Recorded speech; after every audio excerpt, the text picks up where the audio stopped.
2025 പിറന്നിട്ട് കാലം കൊണ്ട് കേരളം നടുങ്ങിപ്പോയത് പലതവണ. പ്രതികാരക്കലിയിൽ അനാഥമായ കുടുംബങ്ങൾ, കുഞ്ഞുങ്ങൾ, ഇവരുടെയൊക്കെ തോരാക്കണ്ണീരിനു കൂടി സാക്ഷിയാണ് ഈ നാട്. ക്രൂരതയുടെ അടയാളങ്ങൾ ഓരോന്നായി അവശേഷിപ്പിച്ചിറങ്ങിപ്പോയ കേസുകൾ. 4 നരാധമർ കൊന്നിട്ടത് 11 നിസ്സഹായരായ മനുഷ്യരെ. ഒരു ക്രൈം സീനിൽ പല തെളിവുകൾ ഒളിപ്പിച്ചായിരിക്കും കുറ്റവാളികൾ കടക്കുക. അവർ പോലും അറിയാതെ അവശേഷിപ്പിച്ചു പോകുന്ന ദൈവത്തിന്റെ കയ്യൊപ്പെന്നൊക്കെ പറയില്ലേ, അതുപോലൊന്ന്. ആ തെളിവുകളൊക്കെ ചേർത്തുവച്ചാൽ ഓരോ കുറ്റാന്വേഷണത്തിനും ഉത്തരം കിട്ടും. കേരള ക്രൈം ഫയൽസിൽ ഉദാഹരണങ്ങൾ നിരവധിയുണ്ട്. തലമുടി നാര് മുതൽ ഷൂവിന്റെ നിറം വരെ തുമ്പായി മാറിയ കേസുകൾ. അവിടെയും കൊന്നു തീർത്ത പ്രതികാരക്കലിയിൽ മറക്കാനാകാത്ത പേരുകൾ: ഋതു ജയൻ, ആഷിഖ്, ചെന്താമര, അഫാൻ. ഈ കൊലയാളികൾക്കെല്ലാം സമാനമായ ചില സ്വഭാവങ്ങളുണ്ട്. ഒറ്റയ്ക്കു ജീവിക്കുന്ന, ആരോടും അധികം ഇടപഴകാത്ത മനുഷ്യർ. അവരുടെ ലോകത്ത് അവർ കരുതിയതെല്ലാം സത്യമെന്ന് ചിന്തിക്കുന്നവർ. പട്ടിയുടെ പേരും പറഞ്ഞാണ് ഇപ്പൊ ഇവിടെ വന്ന് അച്ചപ്പുണ്ടാക്കണത്. തല്ലാൻ വന്നേക്കാണ്, തല്ലാൻ.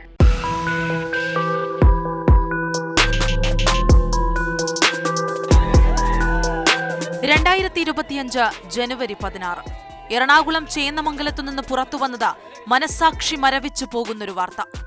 അയൽവാസിയായ ഒരു ചെറുപ്പക്കാരൻ ഒരു വീട്ടിലെ 3 പേരെ തലക്കടിച്ചു കൊന്നു. ഒരാൾ ഗുരുതരാവസ്ഥയിൽ.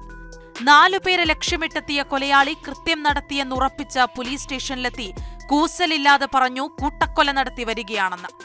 പേരെപ്പാടം കാട്ടിപ്പറമ്പിൽ 69-കാരൻ വേണു, ഭാര്യ 62-കാരി ഉഷ, മകൾ വിനീഷ എന്നിവരാണ് ഋതുവിന്റെ കൊലക്കത്തിയിൽ ഇല്ലാതായിപ്പോയത്.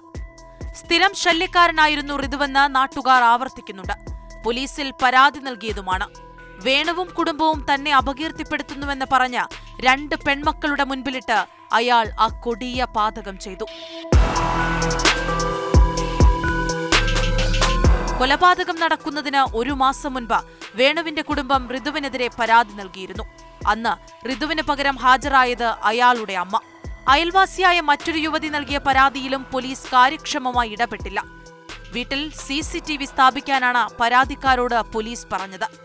ലഹരിക്കടിമപ്പെട്ട് നാട്ടുകാരെ, പ്രത്യേകിച്ച് സ്ത്രീകളെ ഭയപ്പെടുത്തി ഭീഷണി മുഴക്കി നാട്ടിൽ വിലസുകയായിരുന്നു ഋതു ജയൻ. ബംഗളൂരുവിൽ നിന്നെത്തിയതുതന്നെ കൊലപാതകം ആസൂത്രണം ചെയ്ത. നാട്ടിലെത്തി 48 മണിക്കൂറിനുള്ളിൽ അയാൾ തീരുമാനിച്ചതുപോലെ ചെയ്തു. വേണുവിന്റെ മകൾ വിനീഷയോട് ഋതുവിന് കടുത്ത വൈരാഗ്യമായിരുന്നു. അവരെ പലതവണ ഇയാൾ ശല്യപ്പെടുത്തിയിരുന്നു. തുടർന്നാണ് പോലീസിൽ പരാതിയെത്തുന്നത്. അതോടെ പകയിരട്ടിച്ച ഋതു വിനീഷയെ വകവരുത്താൻ തീരുമാനിച്ചു. സ്ഥിരമായി ലഹരി ഉപയോഗിക്കുന്ന ഋതു കൊലപാതക ദിവസം ലഹരി ഉപയോഗിച്ചില്ല. സ്വബോധത്തിൽ കൊല്ലാനുറപ്പിച്ച് അതിക്രമിച്ച ചേന്നമംഗലത്തെ വേണുവിന്റെ വീട്ടിലെത്തി. വിനീഷയെ ആക്രമിക്കുന്നത് തടയാനെത്തിയ മറ്റു 3 പേരെയും നിർദാക്ഷിണ്യം അയാൾ ആക്രമിച്ചു. ജനരോഷം അണപൊട്ടിയ ചേന്നമംഗലം കൂട്ടക്കൊലയിൽ തെളിവെടുപ്പിനെത്തിയപ്പോഴും കൊലയാളിയുടെ മുഖത്ത് കുറ്റബോധത്തിന്റെ ലാഞ്ചന പോലുമില്ല. ജിതിൻ മാത്രം രക്ഷപ്പെട്ടതിൽ നിരാശയെന്നും പശ്ചാത്താപമില്ലാതെ വിളിച്ചു പറഞ്ഞ കൊലയാളിക്കലിയിൽ അക്ഷരാർത്ഥത്തിൽ നടുങ്ങിപ്പോയി. അനാഥരായിപ്പോയ 2 പെൺകുഞ്ഞുങ്ങൾ ഭയപ്പെടുത്തുന്ന ഓർമ്മകൾ താങ്ങി ഇങ്ങനെ ജീവിക്കുന്നു.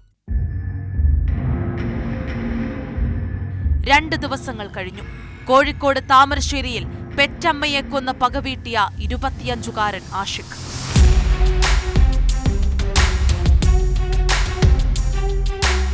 ഈ വീട്ടിൽ വെച്ചാണ് സ്വന്തം ഉമ്മയെ ആഷിഖ് വെട്ടിക്കൊന്നത്. ജന്മം നൽകിയതിന് പ്രതികാരം വീട്ടിയതെന്ന് അയാൾ വിളിച്ചു പറയുന്നു. ഒരു നാടൊന്നാകെ ഞെട്ടി മൂക്കത്ത് വിരൽ വെച്ച ഒരു വലിയ വാർത്ത.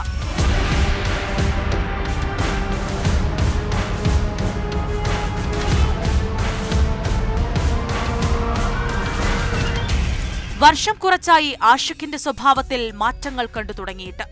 എന്തിനുമേതിനും ഉമ്മ സുബൈദയെ ആക്രമിക്കുമായിരുന്നു. മകന്റെ പഠനവും നല്ല ഭാവിയും മാത്രം സ്വപ്നം കണ്ടതായിരുന്നു അവർ.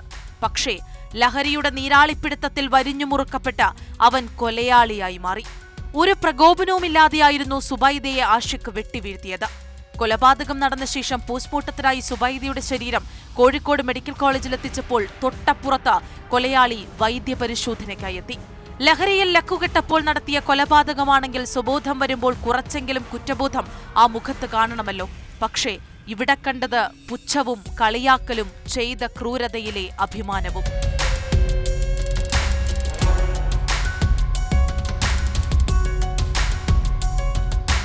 സുബൈദയ്ക്കും സഹോദരി സക്കീനയ്ക്കും മാത്രമല്ല നാട്ടുകാർക്കെല്ലാം ആഷിഖിന്റെ ലഹരി ഉപയോഗത്തെപ്പറ്റി അറിയാമായിരുന്നു. അയൽവാസികളുടെ എല്ലാ ശ്രദ്ധയും കരുതലും പതിഞ്ഞ വീടായിരുന്നു അടിവാരത്തെ സുബൈദയുടെ വീട്. സ്വന്തം വീട്ടിൽ നിന്ന് മാറി പുതുപ്പാടിയിലെ വീട്ടിൽ പോയതും മകനെ പേടിച്ചായിരുന്നു. പക്ഷേ തക്കം പാർത്തിരുന്ന മകൻ അമ്മയെ വെട്ടിക്കൊന്നു.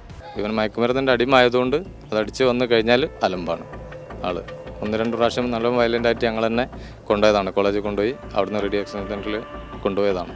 നിരന്തരം പ്രശ്നങ്ങളാണ് ഉണ്ടാകുക. ഇപ്പോൾ അടുത്തും കൂടെ ഇവിടെ വന്നിട്ടുണ്ട്, ചെക്കന്മാരൊപ്പം വന്നിട്ട് അവൻ്റെ കമ്പനീസിനും വന്നിട്ട് ഇവിടെ ഇറങ്ങി, ഇവിടെ താക്കോലില്ലാത്തതുകൊണ്ട് ഇവിടെ സിറ്റ് ഔട്ടിൽ ഇരുന്നിട്ട് ഒരു സിഗരറ്റും കാര്യങ്ങളൊക്കെ വലിച്ച് അങ്ങനെ ആ സമയത്ത് പോകും. പലതവണ നാട്ടുകാർ വിലക്കിയിരുന്നു ആഷിഖിനെ. ലഹരി ഉപയോഗിക്കരുതെന്ന് ആവർത്തിച്ചു പറഞ്ഞു. പോലീസിൽ വിവരമറിയിച്ചതാണ്. ഒടുവിൽ ഡി അഡിക്ഷൻ സെന്ററിൽ എത്തിച്ചതും നാട്ടുകാർ ചേർന്ന്. ബ്രെയിൻ ട്യൂമർ ശസ്ത്രക്രിയ കഴിഞ്ഞ് വിശ്രമത്തിലായിരുന്നു സുബൈദ. ഉമ്മയെ കാണാനായി എത്തിയതായിരുന്നു ആഷിഖ്. സഹോദരി ജോലിക്കായി പുറത്തുപോയിരുന്നു. ആ സമയത്ത് തൊട്ടപ്പുറത്തെ വീട്ടിൽ നിന്ന് തേങ്ങ പൊളിക്കാനെന്ന വ്യാജേന ആഷിഖ് വാക്കത്തി വാങ്ങി. ജന്മം നൽകിയതിന് ഉമ്മയെ കൊന്നുകളഞ്ഞെന്ന് 25-കാരൻ മകന്റെ മൊഴി.